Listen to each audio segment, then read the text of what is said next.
Good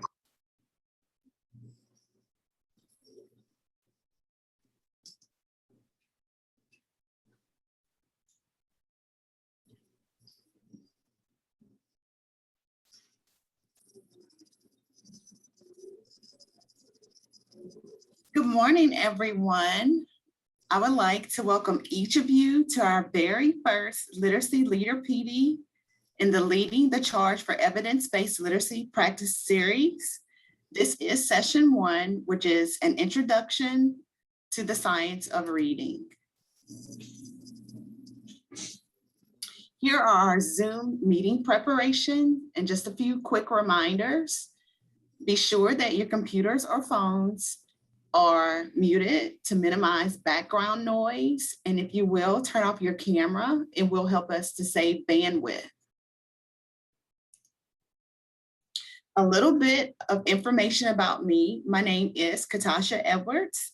I am in my 22nd year as an educator. Currently, I am a literacy PD specialist here at the LDOE. I've had the honor of serving as a classroom teacher for about 13 years.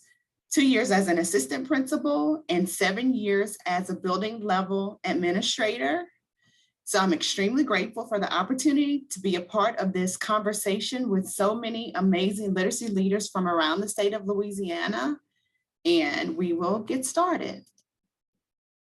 Here is our Literacy Division mission.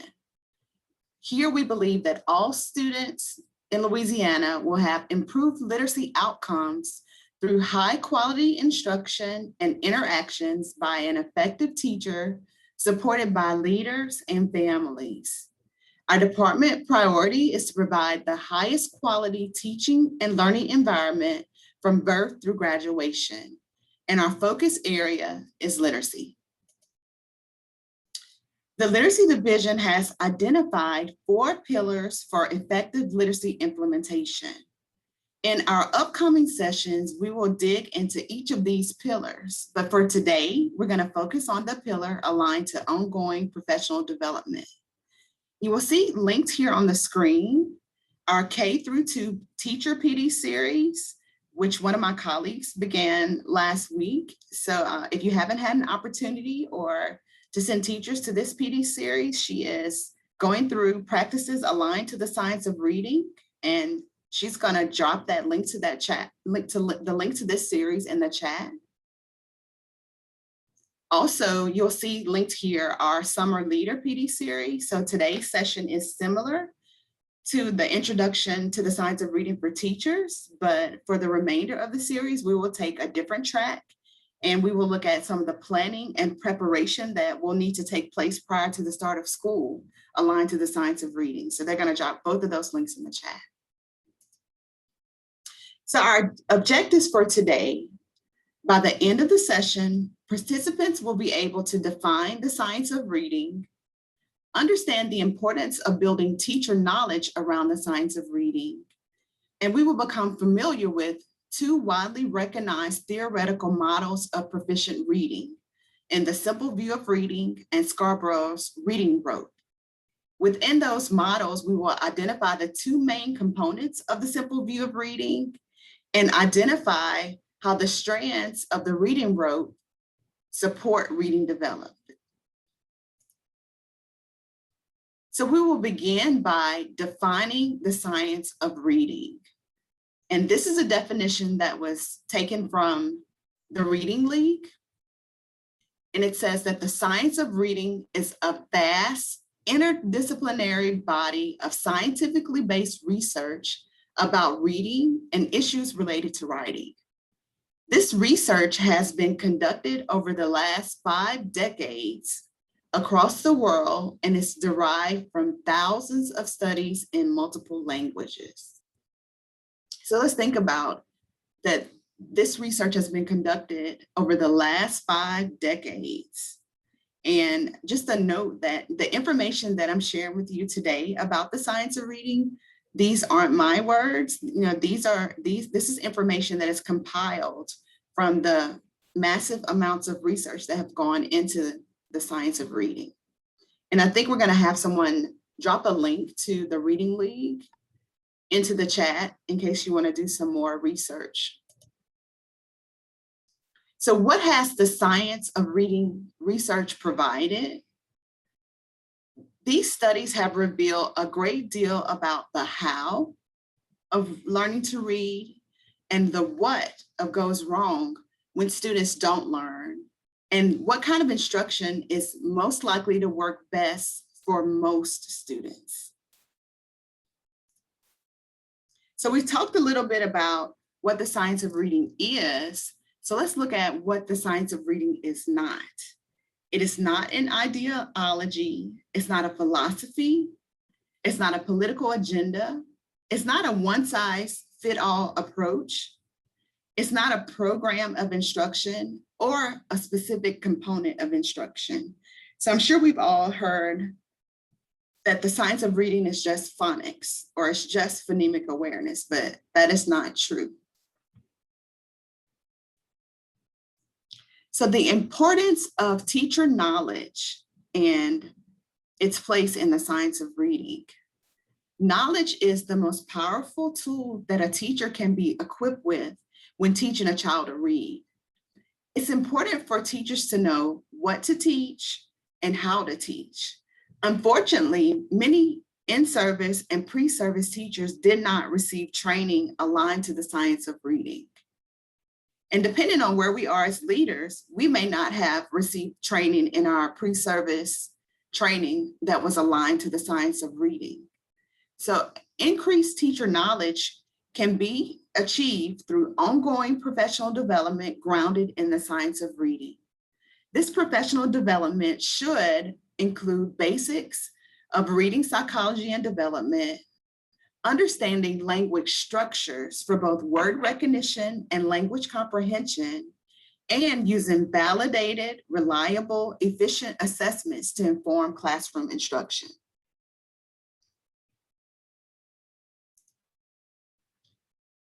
So there's some current literacy legislation in our Louisiana legislature. So here you will see that Senate Bill 216 is that current legislation. And based on this legislation, teachers and administrators of K through third grade students will be required to attend an approved Foundations of Reading training by the beginning of the 2023-2024 school year. So this fall, the Louisiana Department of Education will release a list of approved providers for foundational skill training upon BESI approval. So now let's dig into two theoretical models of the science of reading. The first one is the simple view of reading. The simple view of reading by Goff and Toomer is a research-supported representation of how reading comprehension develops. It characterizes skillful reading comprehension as two components, two separate components, but equal components. So I know when we started today, you thought we were doing all reading, but here's a little math that we've thrown in here. We're looking at decoding, which is students' ability to apply sound, simple relationships to read, and language comprehension, which is the ability to understand spoken language and their impacts on reading comprehension. We see that these are two separate but equal components when thinking about a student's comprehension. So let's look at this scenario about James through the lens of the simple view of reading. So let's meet James. James is a second grade student at Sunny Day Elementary. His teacher describes him as a fluent reader, but he is unable to gain meaning from text. So how would you describe James using the simple view of reading equation? Remember, language comprehension times decoding equal reading comprehension. So here's a hint. We'll use the values of 1 for adequate mastery in an area and the value of 0 for inadequate mastery in an area. So when we're thinking about James, James is a fluent reader, but he's unable to gain meaning from text. So we see there's a 0 in the language comprehension area, and a 1 in his ability to decode, which yields a 0 in reading comprehension. So I think that's important for us to remember, that a student can be fluent, a fluent reader, but their inability to gain meaning from text can directly impact their reading comprehension and vice versa. So now we're going to look at a second theoretical reading model, which is Scarborough's reading rope. The reading rope was developed by Hollis Scarborough in the early 2000s. It consists of the lower and the upper strands. The word recognition strands of phonological awareness, decoding, and sight recognition of familiar words work together as the reader becomes accurate, fluent, and increasingly automatic with repetition and practice. Concurrently, the language comprehension strands, these upper strands of background knowledge, vocabulary, language structures, verbal reasoning, and literacy knowledge, they reinforce one another and become increasingly strategic. So when these strands weave together with the strands of the lower rope, our students are said to become more skilled readers. Another thing that's important to note is that this does not happen overnight, and it requires instruction and practice over time. So let's look a little bit deeper at word recognition. These were the lower strands. Those lower strands of phonological awareness, these are syllables, phonemes, it's the ability to attend and think about intentionally to manipulate sounds and patterns of spoken language. I think a lot of times we think of this as something that a student can do in the dark with their eyes closed. And then we look at those decoding strands. This is where we apply those spelling sound correspondence and the alphabetic principle. And then sight recognition of familiar words. And this isn't to be confused with your sight word, your Doge sight word list. This is the student's sight recognition of familiar words.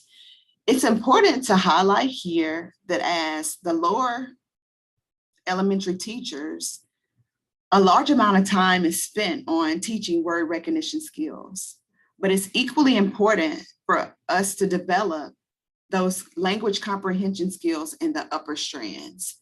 The pathway to skill reading here is that word recognition increases as the strands in this area become increasingly automatic. And let's just peek back at that those were our lower strands. So as these strands become increasingly automatic, we can say that a student's word recognition skills increase. So let's look at language comprehension. These are those upper strands where we have background knowledge. We know that readers rely on background knowledge to attend to and make sense of what they're reading. When a reader has background knowledge of a subject to draw on, they're more likely to find text more interesting and easier for them to stay focused, and they find the text less taxing. So the more knowledge they have about a variety of subjects and topics and ideas, the more likely they will be able to make sense of what they're reading. The more likely they'll be able to add to their body of knowledge. The second area in that upper strand is vocabulary. And vocabulary is key to reading comprehension. It's similar to background knowledge. And we know that an extensive and rich vocabulary enables readers to make sense of what they're reading. Being able to decode is one thing, but being able to match the string of sounds to a thought or idea or concept is a totally different thing. So the richer a reader's listening and spoken vocabulary, the easier it is for them to find and read through texts they haven't seen before. The next area that we're going to look at is the student's verbal reasoning. Now, this is the area of, well, before we go to verbal reasoning, let's look at syntax and language structure. Syntax is the arrangement of words or phrases in sentences. We know that the English language has patterns and rules to the way that we order our words, and children acquire their syntax structures over time.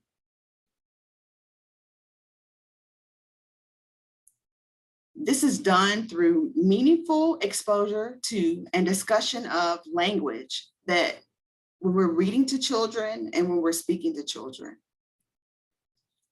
The next area is verbal reasoning.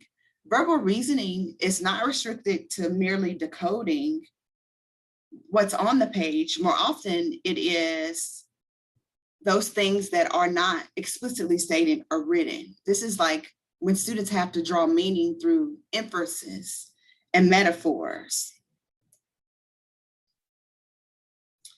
And literacy knowledge is the last strand in that upper strand. And we know that a wide exposure to a variety of literacy styles gives students a more developed framework on which they can rely on when they're reading. And the pathway to skill reading with the language comprehension strand is that as language comprehension increases, that the strands in this area become increasingly strategic. So I know that was a lot in a little time, but let's think of those two separate levels of strands and their impacts on skill reading. And we know that skill reading is defined as the fluent execution of word recognition and language comprehension. So think about those strands and those ropes and them being woven together. And the word recognition strands become increasingly automatic. That's that lower rung. And the language comprehension strands become increasingly strategic. That's that upper rung. Now, students who have challenges with any of the strands of the reading rope will not be able to read and meaningfully engage with text in a way that we would want them to. So let's look at James again. And this time we already know that James is a fluent reader, and we know that he has some difficulty with gaining meaning from text. So just a little bit more about James is that his teacher is aware that he experiences more difficulty when the information is not explicitly stated and requires him to make an inference. So let's think about in terms of Scarborough's reading rope and which language comprehension strand James is most likely having difficulty with. So James's difficulty when information is not explicitly stated may indicate that he's having problems with the verbal reasoning strand. He would most likely benefit from explicit instruction with verbal reasoning strand strategies.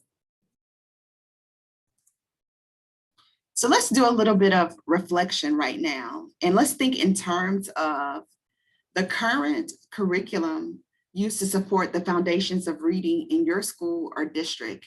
And these are questions for us to think through here, but these are questions that you may want to take back to your literacy team and talk through them with. So how is the curriculum that you currently have in place aligned to the science of reading? And where do you see those language comprehension and word recognition skills embedded within that curriculum that you're currently using? The next thing that I want you to think about is for you to think about the professional development that you have planned for teachers for this current school year. And of those activities to support teachers with the science of reading, are any of them aligned to understanding the basic psychology of reading and development? Are any of them aligned to understanding language structures for both word recognition and language comprehension? Are any of them aligned to using validated, reliable, efficient assessments to inform classroom instruction? And now that you've begun thinking about, because I'm sure this is the planning season for leaders, and I know that your PD calendars are being set for the school year.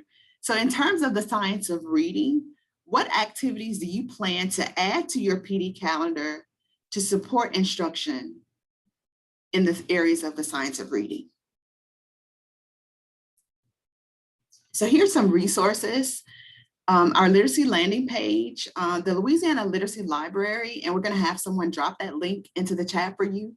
It is a plethora of information there that's aligned to the science of reading, supporting instruction with the science of reading, supporting planning with the science of reading. And if you join me for the subsequent Leader PD sessions, we're going to unpack that literacy library and look at those tools and strategies there to support the effective implementation of literacy practices in your school or district. So you can spend some time perusing that literacy library. And if you have time to join me for any of those subsequent literacy sessions that we have planned, we'll be able to unpack that a little bit more in the upcoming sessions. Here's a session feedback form. If you will take a moment and someone will drop that in the chat for you as well, to complete this session feedback. And, we have some sessions planned, but you may have some additional sessions that you would like to see presented in this leader series, or some additional conversations that you want to have. Because like I said before, I'm so excited about being able to engage in this literacy conversation with leaders across the state of Louisiana, and for us to have this large leader PLC where we're impacting students' reading outcomes as a state is just very exciting to me. If you have questions or suggestions about Literacy PD or about literacy in general, you can contact me at katasha.edwards@la.gov, or you can contact Louisiana Literacy at la.gov with any questions or suggestions. And I want to thank you for attending today's PD session. And just please know that the department really appreciates your literacy leadership, and I appreciate your literacy leadership. So if you will take a few moments and complete that session feedback form for me, that would be greatly appreciated. And like we said before, these sessions will be recorded along with the teacher PD sessions, and they will also be placed in our literacy library. So as you plan your upcoming PLCs for your leadership team, or your PLCs for your teachers, you'll be able to use some of the information from these recorded sessions and within the literacy library.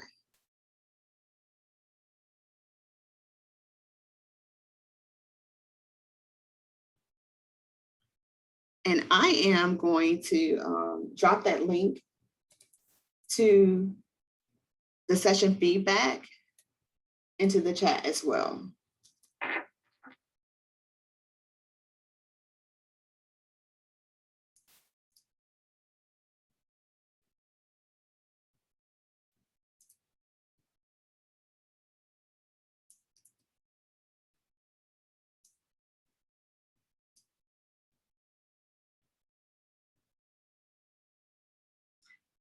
And I think that has been added. So like I said, thank you again for joining us today. This was amazing. I look forward to being able to chat with everyone about our literacy practices across the state.